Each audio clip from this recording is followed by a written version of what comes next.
السلام علیکم رحمۃ اللہ وبرکاتہ۔ میں آپ کا اپنا پیارا دوست اسرائیل خان پھر سے حاضر ہوا ہوں ریئل ہسٹری RH چینل لے کر سلطان صلاح الدین ایوبی کی داستان۔ امید ہے یہ کہانی آپ کو اچھی لگتی ہوگی۔ آپ کا اپنا چینل ہے، اسے لائک، سبسکرائب، کمنٹ، شیئر ضرور کریے گا۔ آج کے کردار میں شارجہ، ڈاکٹر اور اس کا بھائی جو زخمی ہے۔ لڑکی نے پوچھا، کیا خلیفہ خدا کے بھیجے ہوئے ہوتے ہیں؟ جزا نے جواب دیا، خلیفہ انسان ہوتا ہے، خدا کے بھیجے ہوئے نبی اور پیغمبر تھے۔ یہ سلسلہ رسول اکرم صلی اللہ علیہ وسلم پر ختم ہو گیا ہے۔ صلاح الدین ایوبی خدا کا بھیجا ہوا ہے؟ لڑکی نے پوچھا۔ نہیں، جزا نے جواب دیا، وہ بھی انسان ہے لیکن عام انسانوں سے اس کا رتبہ بلند ہے، کیونکہ وہ خدا اور خدا کے بھیجے ہوئے آخری رسول صلی اللہ علیہ وسلم کے عظیم پیغام کو دنیا کے گوشے گوشے میں پہنچانا چاہتے ہیں۔ ایسے اور بہت سے سوال تھے جو شارجہ نے پوچھے اور جزا نے اس کے شکوک رفع کیے۔ اس نے کہا، پھر میرا بھائی بہت بڑا گنہگار ہے۔ اگر اسے کوئی یہ باتیں بتا دیتا جو آپ نے مجھے بتائی ہے تو وہ اس گناہ سے بچا رہتا۔ اب تو اس کی جاں بخشی نہیں ہوگی، ہو جائے گی، جزا نے جواب دیا۔ اگر صلاح الدین ایوبی نے کہہ دیا ہے کہ اسے زندہ رکھنے کی کوشش کرو تو اس کا مطلب یہ ہے کہ اسے سزا نہیں دی جائے گی۔ اسے چاہیے کہ گناہوں سے توبہ کر لے۔ مجھے پورا یقین ہے کہ اسے کوئی سزا نہیں دی جائے گی۔ میں ساری عمر صلاح الدین ایوبی کی اور آپ کی خدمت پہ گزار دوں گی، شارجہ نے روتے ہوئے کہا، اور میرا بھائی آپ سب کا غلام رہے گا۔ وہ جذباتی ہو گئی۔ اس نے جزا کے ہاتھ پکڑ کر کہا، آپ مجھ سے جو قیمت وصول کرنا چاہیں میں دوں گی، آپ مجھے اپنی لونڈی بنا لیں، اس کے بعد میرے بھائی کو ٹھیک کر دیں اور اسے سزا سے بچا لیں۔ قیمت اللہ سے وصول کی جاتی ہے۔ جزا نے اس کے سر پر ہاتھ رکھ کر کہا، بھائی کے گناہ کی سزا بہن کو نہیں دی جائے گی، اور بھائی کی صحت کی قیمت بہن سے وصول نہیں کی جائے گی۔ سب کا پاسبان اللہ ہے، اس کی ذات باری نے مجھے تمہاری عصمت کی پاسبانی اور تمہارے بھائی کی صحت کی ذمہ داری سونپی ہے۔ دعا کرو کہ میں اس امانت میں خیانت نہ کروں۔ بہن کی دعا عرش کو بھی ہلا دیا کرتی ہے۔ دعا کرو، دعا کرو۔ اس خدا کی عظمت کو یاد رکھو جس کے خلاف تمہیں گمراہ کیا جا رہا ہے۔ جزا نے اس لڑکی پر طلسم طاری کر دیا۔ ایک تو باتیں ہی ایسی تھی جو جزا نے اسے بتائی تھی، تاثر تو جزا کے سلوک میں پیدا کیا تھا۔ جزا کے متعلق تو اس کی کچھ اور ہی شک ہو گیا تھا، لیکن وہ کچھ اور نکلا۔ اسے جیسے احساس ہی نہیں تھا کہ ایسے تنہائی میں اور رات کے وقت اتنی حسین اور جوان لڑکی اس کے رحم و کرم پر رہے۔ رات آدھی گزر گئی تھی۔ جزا نے اسے کہا، اٹھو، تمہیں وہاں تک چھوڑ آؤں اور تمہارے بھائی کو بھی دیکھاؤں۔ دونوں گھر سے نکلے اور آہستہ آہستہ چل پڑے۔ رات تاریک تھی۔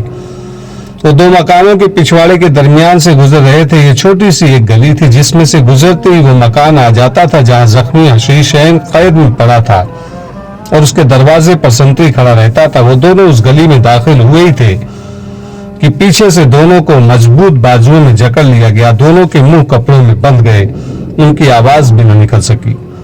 جزا جسمانی لحاظ سے کمزور نہیں تھا، مگر وہ بے خبری میں جکڑا گیا تھا۔ حملہ آور 4-5 معلوم ہوتے تھے۔ انہوں نے دونوں کو اٹھا لیا اور تاریکی میں غائب ہو گئے۔ کچھ دور گھوڑے کھڑے تھے۔ جزا کے ہاتھ پاؤں رسیوں سے باندھ دیے گئے اور اسے گھوڑے پر ڈال کر ایک آدمی گھوڑے پر سوار ہو گیا۔ اسے کسی کی آواز سنائی دی جو شارجہ سے مخاطب تھی، شور نہ کرنا شارجہ، تمہارا کام ہو گیا ہے، گھوڑے پر سوار ہو جاؤ، یہ تمہارے لیے لائے ہیں۔ شارجہ کے منہ سے کپڑا اتار دیا گیا تھا۔ جزا کو اس کی آواز سنائی دی، اسے چھوڑ دو، اس کا کوئی قصور نہیں، یہ بہت اچھا آدمی ہے، اس کی تو ہمیں ضرورت ہے، کسی نے کہا۔ شارجہ، کسی نے حکم کے لہجے میں کہا، خاموشی سے اپنے گھوڑے پر سوار ہو جاؤ۔ اور شارجہ کی آواز سنائی دی، یہ تم ہو، سوار ہو جاؤ۔ کسی نے پھر حکم دیا، وقت ضائع نہ کرو، اور گھوڑے سر پر دوڑ پڑے۔ ذرا سی دیر میں قاہرہ سے نکل گئے۔ شارجہ نہایت اچھی سوار تھی۔ صبح سنتری بدلنے کا وقت ہوا، نیا سنتری آیا تو رات والا سنتری وہاں نہیں تھا۔ اس نے اندر جا کے دیکھا تو وہاں زخمی سویا ہوا تھا، اس کے اوپر کمبل پڑا ہوا تھا، اس کا منہ بھی ڈھکا ہوا تھا۔ نیا سنتری باہر والے دروازے پر جا کر کھڑا ہو گیا۔ اسے معلوم تھا کہ ابھی جزا زخمی کو دیکھنے آئے گا اور علی بن سفیان بھی آئے گا۔ اسے یہ بھی معلوم تھا کہ زخمی کی بہن زخمی کے ساتھ رہتی ہے اور اس کے سوا اندر جانے کی کسی کو اجازت نہیں، مگر بہن بھی اسے کہیں نظر نہیں آئی تھی۔ سورج طلوع ہوا تو علی بن سفیان آیا۔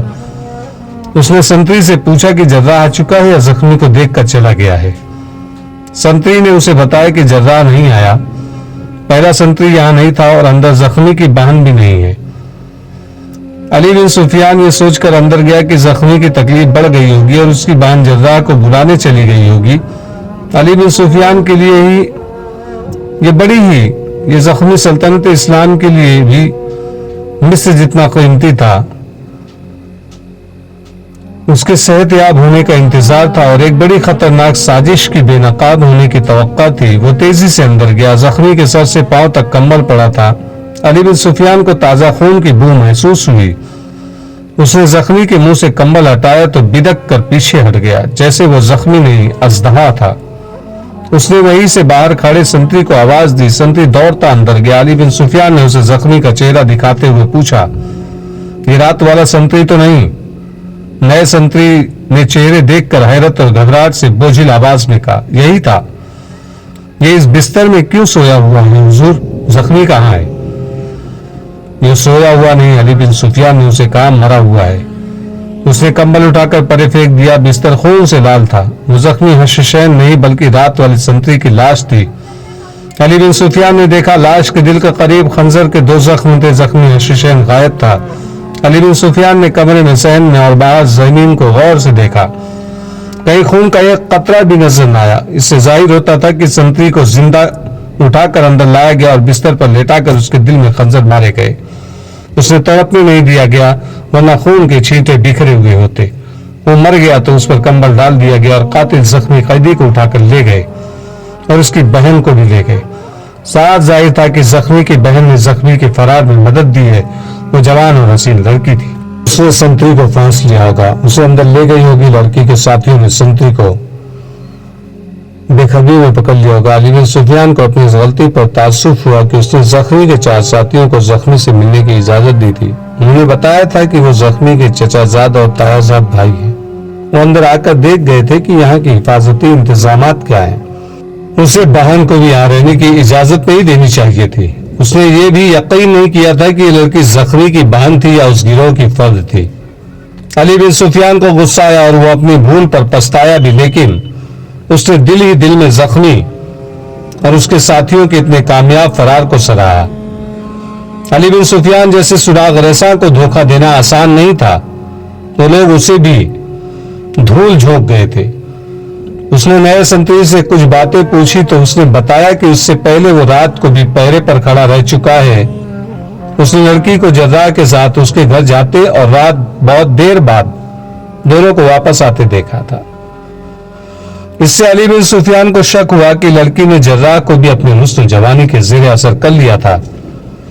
علی نے سنتری سے کہا کہ دوڑ کر جائے اور جراح کو بلا لائے۔ سنتری کے جانے کے بعد وہ سراغ ڈھونڈنے لگا، باہر گیا، زمین دیکھی، اسے پاؤں کے نشان نظر آئے، لیکن نشان اس کی مدد نہیں کر سکتے تھے۔ زخمی شہر میں تو روپوش نہیں ہو سکتا تھا، ایک ہی طریقہ رہ گیا تھا، زخمی کے گاؤں پر جہاں سے اس کی بہن کو لایا گیا تھا، چھاپا مار جائیں۔ وہ گاؤں بہت دور تھا۔ سنتری نے واپس آ کر بتایا کہ جراح گھر نہیں۔ علی بن سفیان اس کے گھر گیا، اس کے ملازم نے بتایا کہ جراح رات بہت دیر بعد ایک لڑکی کے ساتھ باہر نکلا تھا، پھر واپس نہیں آیا۔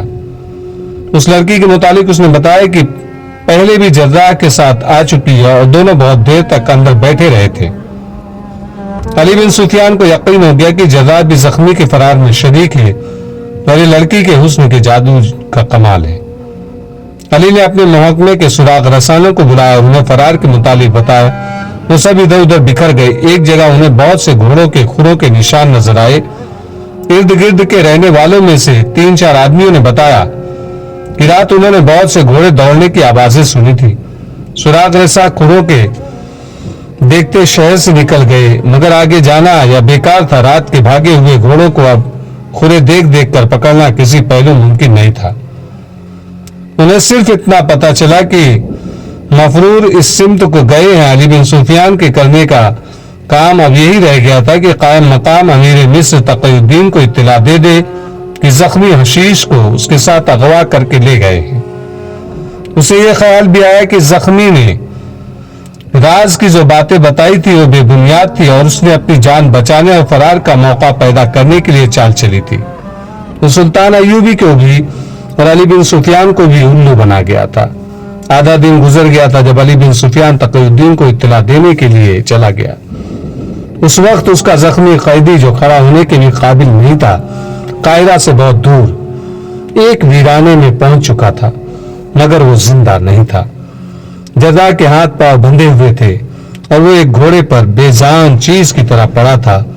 اس کی ٹانگیں گھوڑے سے ایک طرف اوپر کو دھڑ اور بازو دوسری طرف تھے۔ رات بھر وہ اسی حالت میں رہا تھا۔ صبح کا اجالا صاف نہیں ہوا تھا جب گھوڑے رکے۔ جزا کی آنکھوں پر پٹی باندھ دی گئی تھی۔